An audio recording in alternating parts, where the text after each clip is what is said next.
This shit. Dismiss. I don't want to hear that anymore. All right, we're back. We're back. You should be up on YouTube. Look at me trying to make things happen. Let's see if the sound works. All right, now I can go back live on this dumb shit. Perfect, yeah, it's working. All right, cool. Mix Monday, full of technical difficulties this week, but still here. Mix Monday still happening. I'm still managing to get there. We're gonna have to cut off a bit of the top of this thing because I started recording before I was doing anything that made any sense, and I just kind of lost my temper a little bit. So we're definitely gonna have to get rid of some of that. But we do, in fact, have a song to listen to. Let's get over there.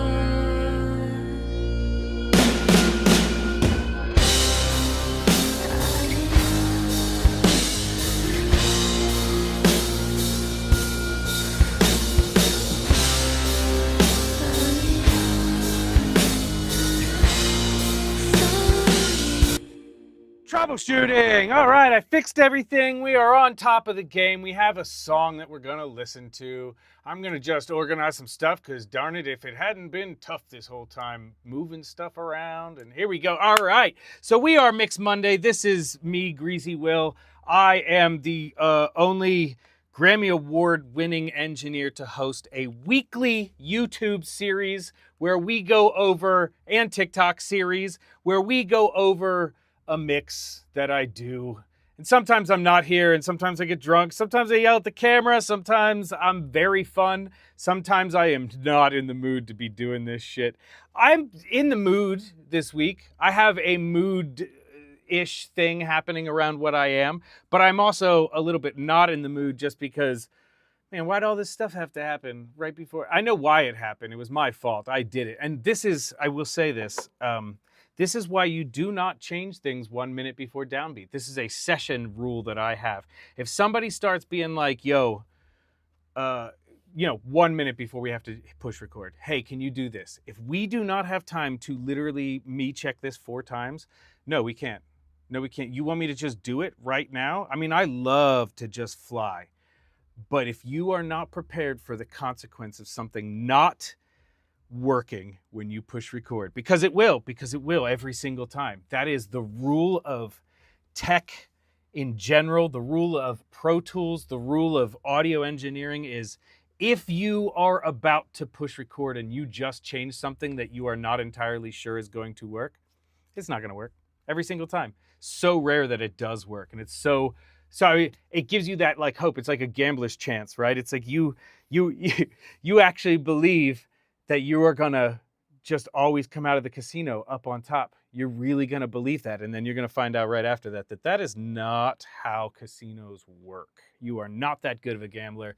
You got lucky, but you'll base. Hey man, that's why people have gambling addictions. All right, so the song that we're working on this week is a song by Ish. This is an artist that came from Australia to work with me. She hit me up. She saw me on the Talk, I think, and she hit me up and was like, "Yo, I want to come and make some records with you." She went to school, like she just got done, and she was like, "I want to do this now." And I was like, "All right, cool." So she came to LA all the way from Australia, and when she got here, she had 2 songs that she wanted to work on, and so we pulled them up, and she basically had bare minimum of each of these songs. Like I could actually, I think for most of these, play you what her.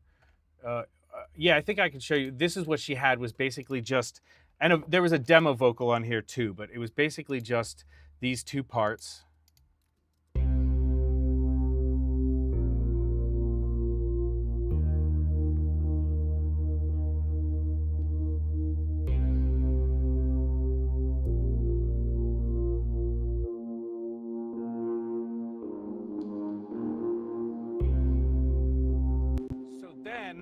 I was like, okay, so I'd like to work off of a little bit of stems. So we did, all right? And so what we're doing today is actually, I'm opening this up. She sent me some vocals. She went back to Australia. She recorded her vocals because when she was here, she had a chest infection or something. I forget what it was, but she was not feeling great while she was here.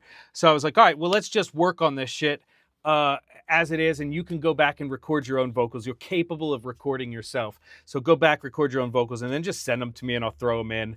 And because I liked it and because I worked on it, I feel like, just get it in even better shape than what I left it with. Even though I did not, she's not paying me to mix this song, but I have a certain quality control level that I think is cool to be, considered you did production on something, So I'm gonna go back through, clean some stuff up, fix some stuff, and also mix it all at the same time. So I'll probably only get through the instruments this week doing this, but we're gonna do piece by piece this week and really actually delve into the process of what I look at whenever I open up a session the day after this is months later, to be honest, but after I record all this stuff with fresh ears, with everything that I'm like, oh, well, that's not great or whatever. I've already listened down through the whole song once or twice.